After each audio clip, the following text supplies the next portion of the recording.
Jacob Hayes stood in the darkness of the observation deck, watching the Velthon battlecruiser approach through the void of space. The massive ship was the size of a small moon, its metallic surface gleaming with weapons that could destroy entire cities. He had seen what those weapons could do. He had watched planets burn. For 3 years, humanity had fought against the Velthon Empire. For 3 years, humans died every single day. The Velthon were stronger, faster, and their technology was far beyond what humanity had managed to build. They did not fight to conquer land or resources like humans did. They fought because they believed it was their destiny to rule all living things in the galaxy. Jacob was no longer a young man. His dark hair had streaks of gray now. His face showed the weight of command. He had seen too many of his soldiers die. He had ordered too many attacks that failed. He had made decisions that cost thousands of lives.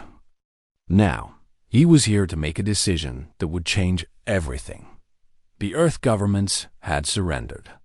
Not completely, but they had agreed to peace talks. The war had broken humanity. Cities were destroyed. Billions were dead.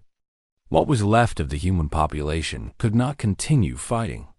They needed peace, even if peace meant bowing to the Velthon. The peace proposal was strange and harsh.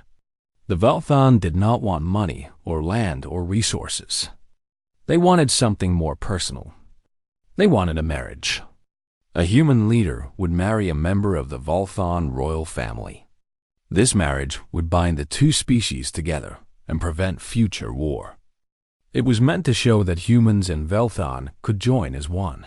When the Earth Council had asked for volunteers, Jacob did not hesitate. He stepped forward immediately. Other officers were shocked. Some called him foolish. Some said he was throwing his life away. But Jacob understood the math of survival. If this marriage could end the war and save billions of human lives, then one man's sacrifice was nothing. The Velthon had chosen their princess, Lyra. She was the youngest daughter of the Emperor. The Velthon communicated the terms through a sterile message. The marriage would happen on a neutral station. Jacob would be brought to meet the princess. If both sides agreed, the ceremony would take place. The treaty would be signed. The war would end. Jacob watched the battle cruiser dock at the station.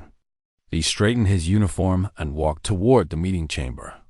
His heart beat fast, but his face remained calm. He had learned long ago how to hide his feelings. A commander could not show fear or doubt in front of his troops. The chamber was large and cold. The walls were made of metal, and lights glowed from above. A table sat in the center, and on one side were human diplomats. On the other side were Velthon officials, their tall bodies covered in dark armor. Their skin was pale and smooth like stone. Their eyes were black, with no white around them, and they seemed to look through you rather than at you. Then the princess entered. Lyra was different from the other Velthon. She was taller than the other females, but she moved with a grace that the soldiers did not possess. Her skin was pale white, almost glowing in the light. Her eyes were dark, but they seemed to hold intelligence and something else, something that looked almost like emotion. She wore a long dress made of a material that shimmered like water. On her head was a crown made of metal and stones that caught the light. Jacob stood and looked at her directly. Their eyes met, and for a moment, neither of them moved. Lyra tilted her head slightly. "You are Jacob Hayes," she said. Her voice was smooth and clear, with an accent that made English sound almost musical. "I am," Jacob replied. "You are the princess." "I am Lyra," she said. "I am told that you have volunteered to marry me to end the war." Jacob nodded. "That is correct." Lyra walked closer to him. She studied his face carefully, as if she was looking at something she had never seen before. "The humans are not what we expected," she said. "We were told you were primitives, weak creatures that should not survive in a harsh galaxy. But you have fought us for 3 years. You have killed many of our soldiers. You are not weak." Jacob did not know how to answer this. Was she complimenting him or insulting him? He decided to speak the truth. "We are not weak," he said. "We are stubborn. Humans do not give up easily. We fight even when we know we cannot win." Lyra smiled. This surprised Jacob. He did not think Velthon could smile. It made her look almost human. "I like that," she said. "I like humans more than I thought I would." The Velthon officials and human diplomats began discussing the terms of the marriage and the treaty. They spoke about borders and trade and military agreements. The words filled the chamber, but Jacob barely heard them. He was watching Lyra. She was watching him too. When the discussions ended, the officials agreed that the marriage would happen in 3 days. Both Jacob and Lyra signed documents written in English and in the Velthon language. The documents were binding under the laws of both species. As Lyra left the chamber, she paused next to Jacob. "I do not know if this will work," she said quietly, so only he could hear. "I do not know if our species can truly be united by marriage, but I believe it is worth trying." Jacob nodded. "So do I," he said. 3 days later, they were married on the station. Thousands of humans and thousands of Velthon gathered to watch. They filled 2 separate sections of a massive chamber. The 2 species did not sit together. They did not mingle, but they watched as Jacob and Lyra made their vows. When it was done, Jacob took Lyra's hand. Her skin was cool and smooth, nothing like human skin. She held his hand firmly, without hesitation. The crowd erupted in noise. Some humans cheered. Some Velthon made sounds that might have been approval. Jacob looked at his new wife. Her face was calm and serious, but her eyes held something that looked almost like hope. Together, they had taken the first step towards something no one had ever tried before. They had created a bridge between 2 species. Whether that bridge would hold or crumble was still unknown, but for the first time in 3 years, the guns had stopped firing. The war was over. And Jacob Hayes, a man who had sent thousands of people to their deaths, now carried hope in his chest like a new weapon. The colony on Kepler 7 was meant to be a symbol of unity. 10,000 humans and 5,000 Velthon lived together on a planet that was neither fully human nor fully alien. They built buildings with human designs and Velthon designs standing side by side. They created farms that grew both human food and the strange plants that Velthon needed to survive, but there was no real unity. The humans kept to their section of the colony. The Velthon kept to theirs. When they worked together, they did so because they had to, not because they wanted to. The divide was as clear as a line drawn on a map. Jacob lived in a governor's mansion that combined elements of both species' architecture. It was uncomfortable and strange. Nothing felt right. The chairs were too hard for human backs, but too soft for Velthon bodies. The temperature was kept too cold for humans, but too warm for Velthon. Every room in the house was a compromise that satisfied no one. Lyra seemed comfortable here. She spent her days working with the Velthon scientists and leaders, understanding how the colony functioned. She spent her nights with Jacob, though their first weeks together were awkward. They barely spoke. They slept in separate chambers. Jacob was afraid of Lyra. This was something he could not admit to anyone, but it was true. She was connected to the Velthon collective consciousness. The Velthon could share thoughts and information through a telepathic link. This meant Lyra knew everything. She knew every military strategy that humans had used. She knew where human ships were stationed. She knew the strength and weakness of human weapons. She knew everything about humanity that the Velthon wanted to know. Jacob began to wonder if the marriage had been a trick all along. Perhaps the Velthon had used the peace treaty to make humans lower their guard. Perhaps they had sent Lyra to learn everything and then report back to the Empire. Perhaps when they had gathered enough information, they would attack again and crush humanity completely. One night, Jacob could not sleep. He stood on the balcony of the mansion, looking at the stars.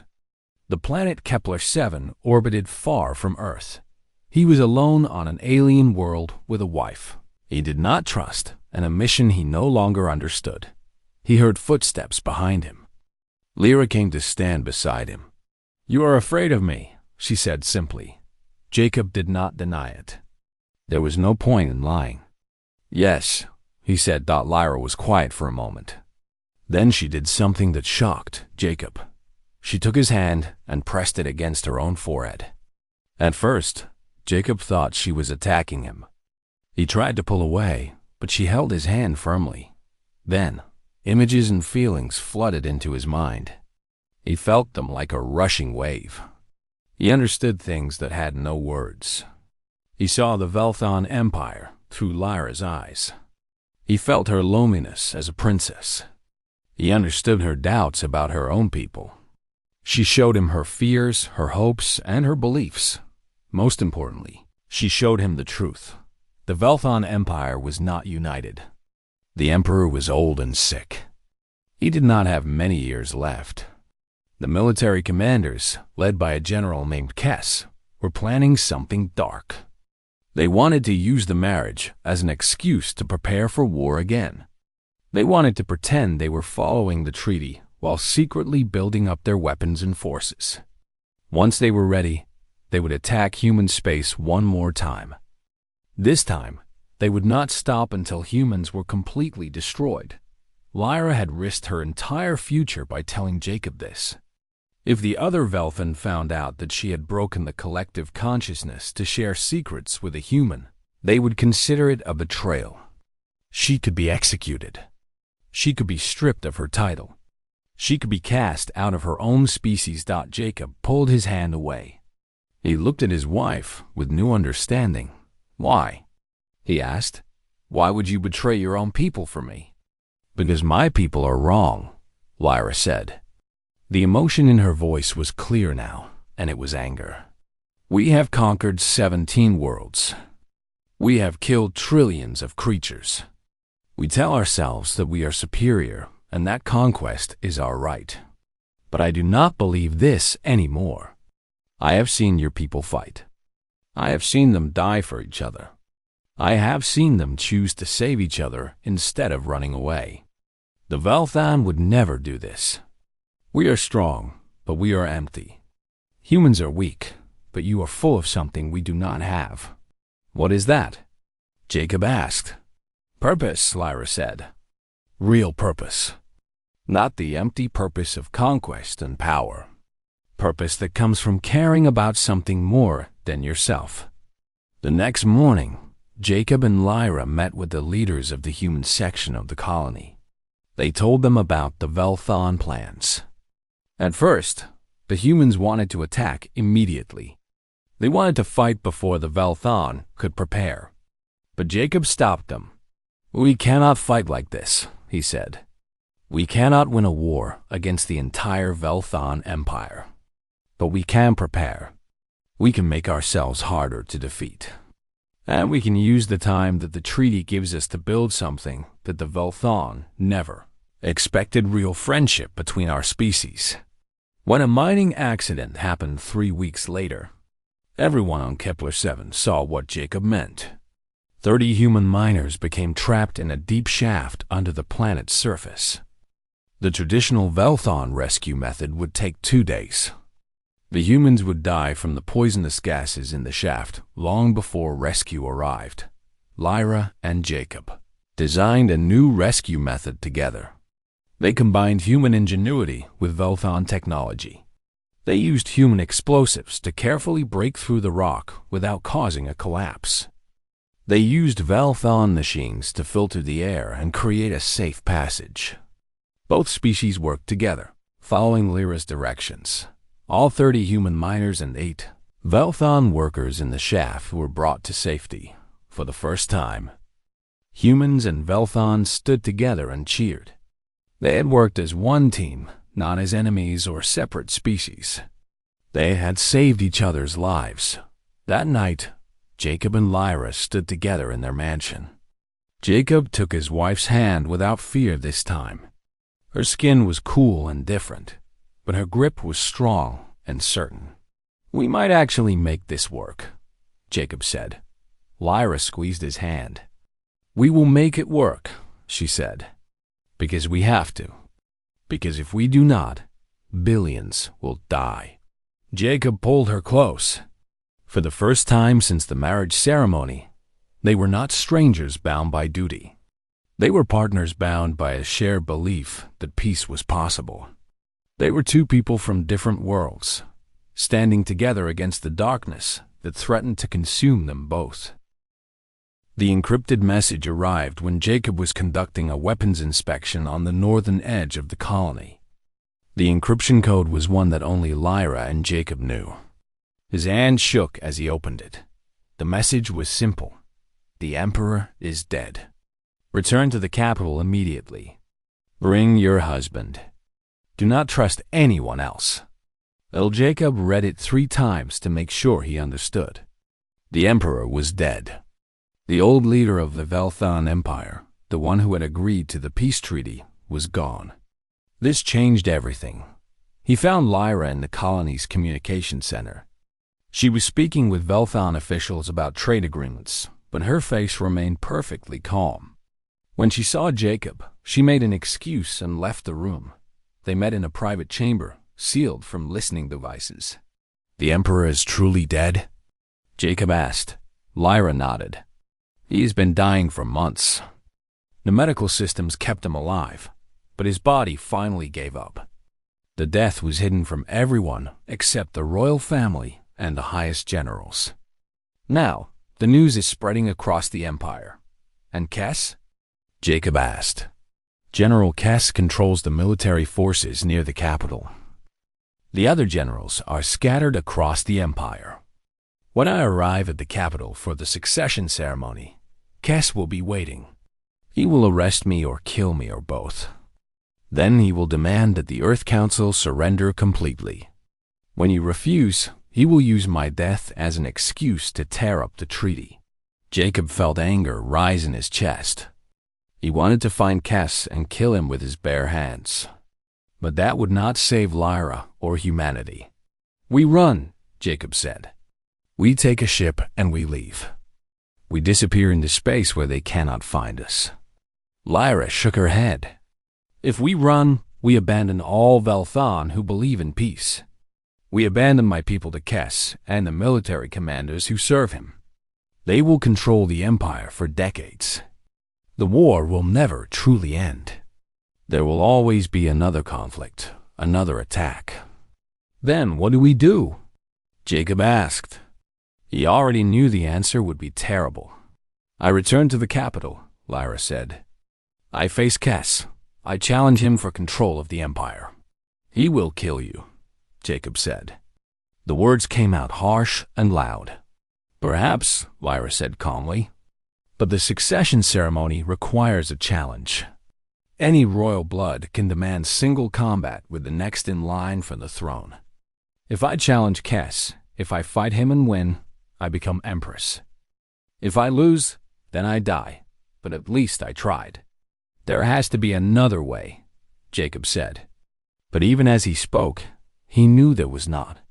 Lyra stood up and moved close to Jacob. She took both of his hands in hers. "There is something you must do," she said. "You must leave the capital before the ceremony. You must return to Earth and make it clear to your government that you have abandoned our marriage and our cause. You must make yourself look weak and frightened. You must make Kess believe that you are running back to your own people with your tail between your legs." "Why?" Jacob asked, though he was starting to understand. "Because Kess is a soldier, and soldiers respect strength. If you show weakness, if you run away, Kess will feel confident. He will lower his guard. He will believe that the humans are defeated and that I am alone. This will give me time to gather my own supporters. The old noble families remember the days before the conquest wars. They remember peace. They will side with me if they believe I can actually win. Jacob wanted to scream and rage. He wanted to find a way to save them both. But Lyra was right. There was no other way. When will you leave? Jacob asked. In 2 days, Lyra said. We will travel together to the capital. We will be seen arriving together. Then, you will have a public argument with me. You will say that I am a traitor to my own species, that I have used my position to weaken the Vel'Thon. You will say that you want no part of the royal court. You will demand to be taken back to Earth. The Vel'Thon who support Kes will believe that our marriage was a failure. They will believe that the humans have lost faith in peace. And if your challenge fails? Jacob asked.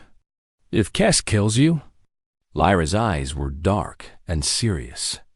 Then the Vel'Thon will eventually attack Earth again. Kes will gather the military, and he will come for you. You must be ready for that. You must prepare your people for the worst. Jacob pulled Lyra close. He held her against his chest.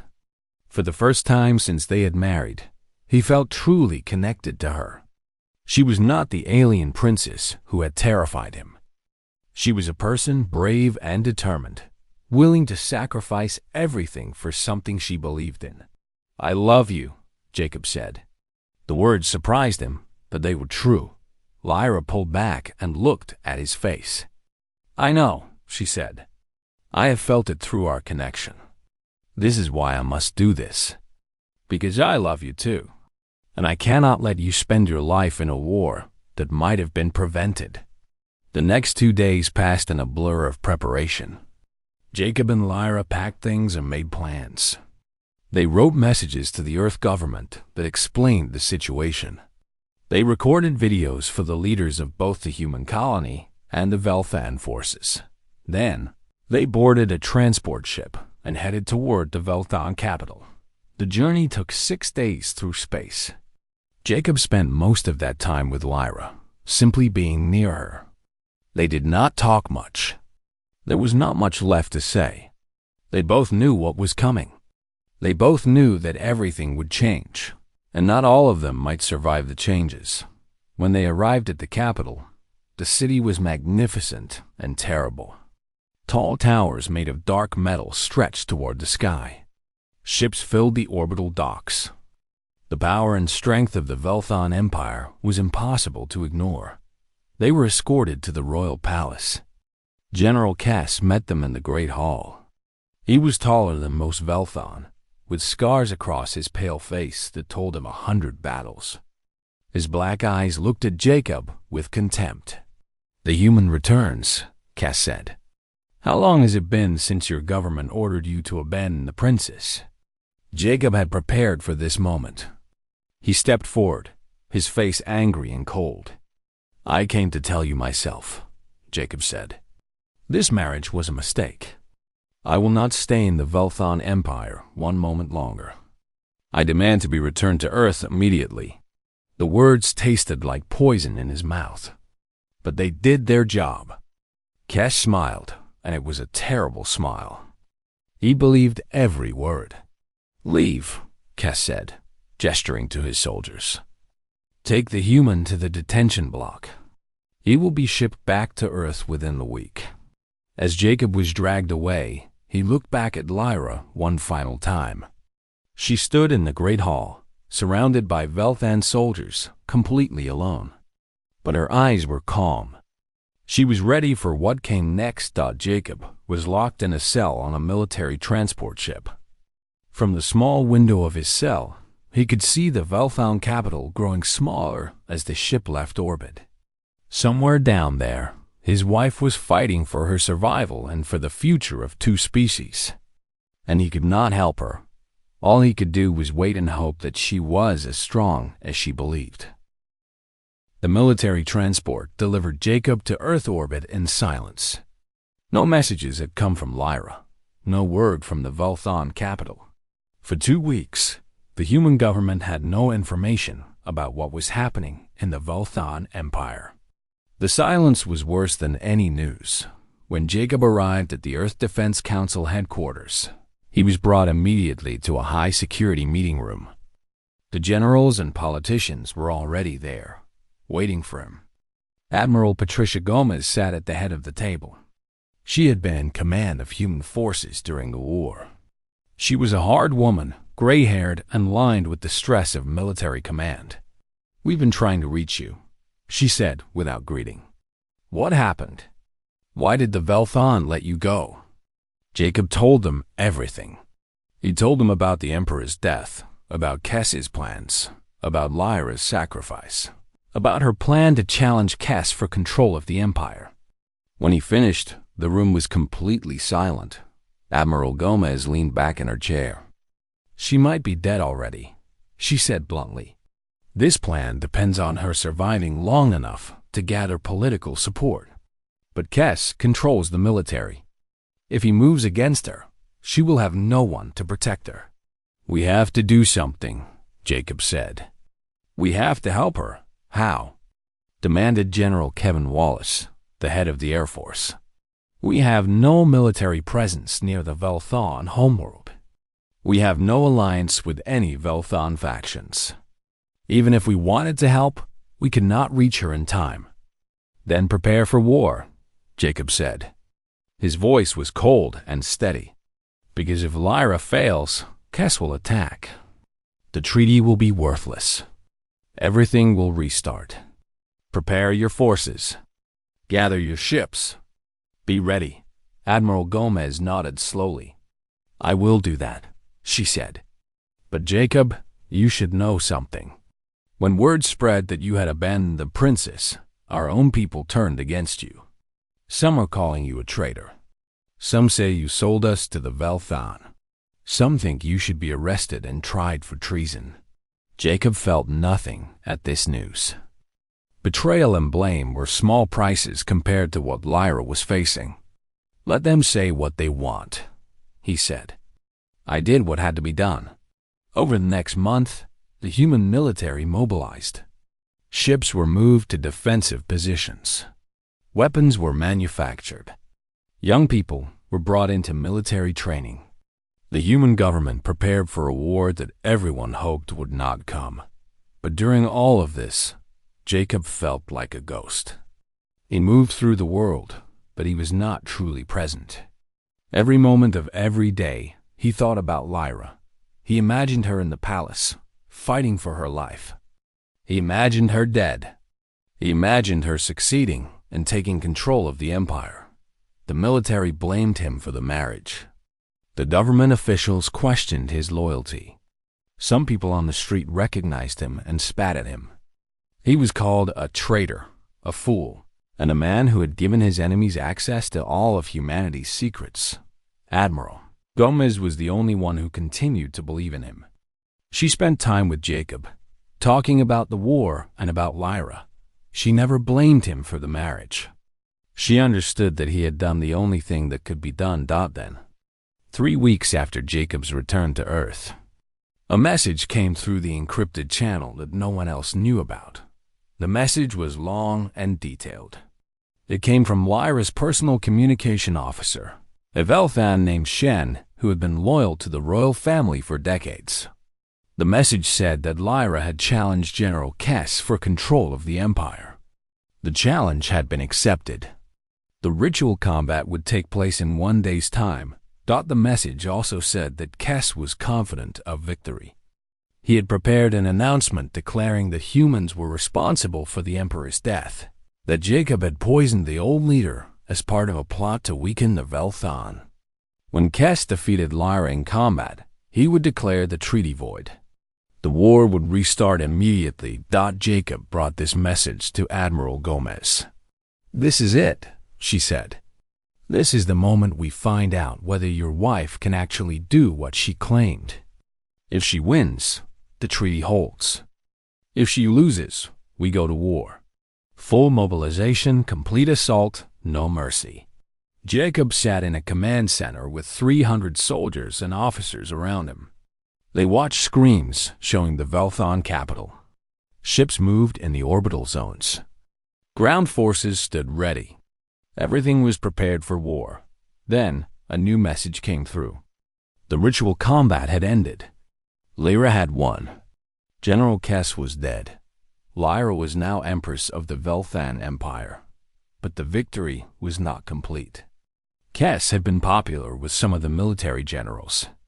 His supporters now demanded that Lyra prove herself as a leader. They demanded that she show strength. Several generals called for an immediate attack on human worlds to prove that the Velthan Empire was not weak. Lyra's response came through an official transmission that was sent to the entire Velthan military and to the Earth Defense Council. Simultaneously, she announced that she was sending a human diplomat to Earth with a new treaty proposal. She announced that she was taking personal control of the military forces that had been loyal to Kess. She announced that any general who did not accept her as Empress would be stripped of rank and expelled from the military. And she announced that the peace with humanity would continue stronger than before. The message was clear and strong. Lyra was not asking for permission. She was ordering the Velthan to accept peace. The response from the Velthan military was mixed. Some generals accepted immediately. Some demanded to speak with Lyra personally, but none of them directly challenged her authority. She had defeated Kess in ritual combat. She was Empress. The law was clear. Admiral Gomez looked at Jacob with something like respect in her eyes. "Your wife just started a civil war in the Velthan Empire," she said. "She is fighting her own people to keep the peace with us. That takes courage." "She will win," Jacob said. He said it with absolute certainty, though he did not know if it was true. "How do you know?" Gomez asked. "Because she loves me," Jacob said. "And because she loves peace more than she loves power." Kess wanted to conquer. Lyra wants to build. The Velthan may follow a warrior, but they will respect the builder more in the long run. Over the next week, the situation developed. More messages came from Lyra. She was consolidating her power, rewarding the generals who had supported her, isolating those who had been loyal to Kess. She was restructuring the government to eliminate the positions that Kess had used to gain power. Most importantly, she was preparing for Jacob to come home. A Velthan battleship was sent to Earth orbit. It carried Lyra's personal guard and a message that said Jacob was invited to return to the Velthan capital, not as a prisoner, not as a slave, but as the husband of the Empress, as a partner in the new government she was building. Jacob stood in Admiral Gomez's office and looked at the orders he had been given. He was to board the Velthan ship and travel to their capital. He would be vulnerable. He would be far from human protection. If Lyra had turned against him, if this was a trap, he would be killed. But Jacob did not hesitate. He gathered his things and prepared to leave. "Take care of Earth," he told Admiral Gomez. "Take care of your wife," she replied. Jacob boarded the Velthan ship. The doors closed behind him.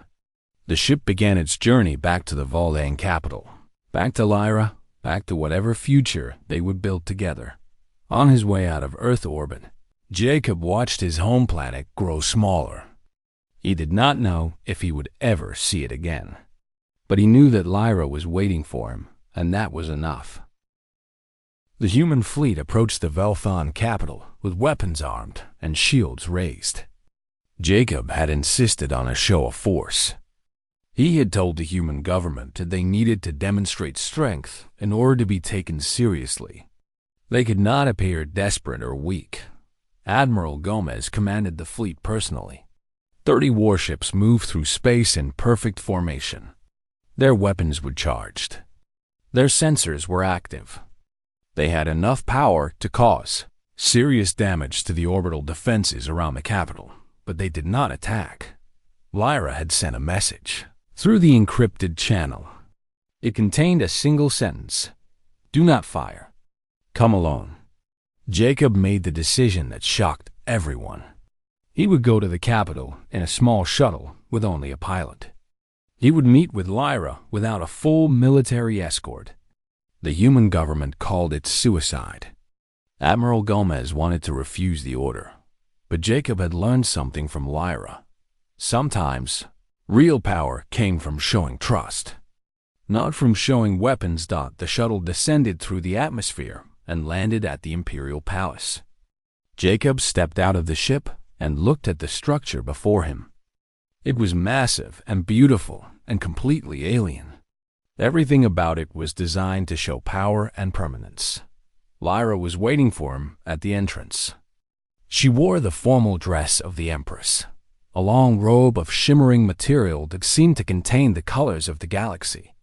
A crown sat on her head, made of metal and stones from the first worlds the Velthon had conquered. Jacob walked toward her across the landing platform. Around them, Velthon soldiers stood perfectly still. They watched but did not move. Lyra's face was calm and serious, but when Jacob came close, her eyes changed. The formal mask dropped away. She reached out and took his hand. "You came," she said. "Did you doubt that I would?" Jacob asked. "Yes," Lyra said. She led him inside the palace. "I did not know if the human government would allow you to return. I did not know if you would forgive me for leaving you." Jacob followed her through great halls and along corridors lit by bioluminescent panels. They eventually reached a chamber high in the palace, with windows that overlooked the entire capital city. "Talk to me," Jacob said. "Tell me what happened." Lyra sat down, and Jacob sat beside her. She told him about the ritual combat with General Kess. She described the fight in detail, how Kess had been stronger, but less clever, how she had used knowledge of the fighting forms to overcome his raw power. She told him about the moment she had defeated him, and the moment she had claimed the throne. She told him about the military factions that had resisted her rule. She told him about the generals who had accepted her authority immediately because they respected strength. She told him about restructuring the government and eliminating the power structures that Kess had used. Most importantly, she told him about her vision for the future. "The conquest must end," Lyra said. "The Velthon have conquered for so long that we have forgotten how to do anything else. We are strong, but we are hollow. Your people taught me something, Jacob. Humans create meaning through connection with each other. You sacrifice for those you love. You build things that have no purpose except beauty. We have lost the capacity to do these things." Jacob listened and understood. Lyra was not just ruling the Velthon. She was trying to change them fundamentally, to teach them that there was more to existence than conquest and power. "What do you need from humanity?" Jacob asked. "Your help," Lyra said, "and your example. I am going to propose something that will seem insane to my people. I am going to propose that we share worlds, that humans and Velthon live together, learn from each other, build something new." "They will resist," Jacob said. "Many of your people will see this as betrayal. Many will believe you are weak." "I know," Lyra said. "That is why I need you. The humans must show that they are not conquered people. The humans must show that they are choosing to be partners with the Velthon, not because they are forced to, but because they believe it is right." Jacob nodded. He understood what she was asking. The humans would need to rebuild their military strength. They would need to negotiate as equals, not as the defeated side of a war. They would need to prove that they were strong enough to say no if the Velthon ever tried to dominate them again. He sent a message to Admiral Gomez. The message was simple: stand down. The war is over. Begin negotiations for real partnership. For several weeks, Jacob and Lyra worked together with military officials and government leaders from both species. They designed new treaties, new trading agreements, new rules for shared worlds. They discussed science and technology and art. Slowly, the two species began to understand each other not as enemies, but his partners died. Then came the day of the public ceremony. The capital city was filled with Velthon from across the Empire. Human diplomats and military leaders had come from Earth orbit. Everyone gathered in the great amphitheater, a structure so massive that 50,000 beings could stand comfortably within it. Jacob and Lyra stood on a raised platform, visible to everyone. A Velthon priest spoke the words that had been spoken at the Emperor's coronation for 10,000 years. Lyra knelt, and the crown was removed from her head. Then, a new crown was placed upon her head. This crown combined Velthon metal with human elements. It was made of both materials, representing the unity between species. Then Jacob spoke. His words were translated into the Velthon language, and the Velthon words were translated into human languages. "We have fought each other because we did not understand each other," Jacob said. "We saw only differences, not similarities. But I have learned something living among the Velthon. We are not so different. We both want safety for our families. We both want to create things of beauty. We both want to believe that our lives have meaning." He paused and looked at Lyra. "Humanity's greatest strength is not our weapons or our intelligence. It is our capacity to see good in others, even in those who appear to be our enemies. It is our willingness to trust, even when trust is difficult. It is our ability to forgive and to build something new from the ruins of the past." The crowd was silent. Then, slowly, they began to make noise. Humans cheered. Velthon made their sounds of approval. The sound grew louder and louder until it seemed to shake the foundations of the amphitheater. Lyra stood and took Jacob's hand. She raised their joined hands toward the sky. The crowd erupted. 1 year later, Jacob and Lyra stood on a balcony overlooking the Velthon capital. Their child, born just days before, slept in a crib in the room behind them. The child was small and fragile, with pale skin like its mother, but with some features from its father. It was not fully Velthon. It was not fully human. It was something new, something that represented the hope of both species. On the horizon, ships from both species worked together in orbit. Humans and Velthon walked the streets of the capital together. Not all of them were friends. Not all of them trusted each other completely. But they had chosen to try. They had chosen to build instead of destroy. Jacob wrapped his arm around Lyra.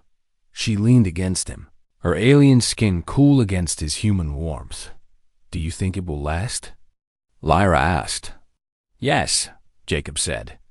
He was not certain, but he believed it with all of his heart. "As long as there are people like us, people who are willing to choose peace and love over war and hatred, it will last." Lyra turned and looked at their child, sleeping peacefully in the crib. "Our daughter will grow up knowing peace," she said. "She will never know the war.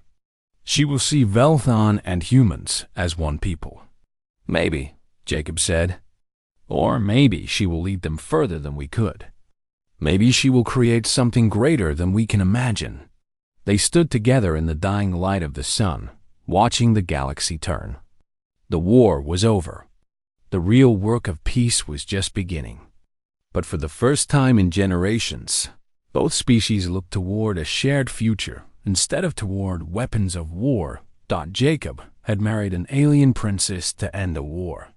Now, standing on the balcony of an imperial palace on an alien world, holding his wife's hand and watching their child sleep, he understood that he had done far more than that.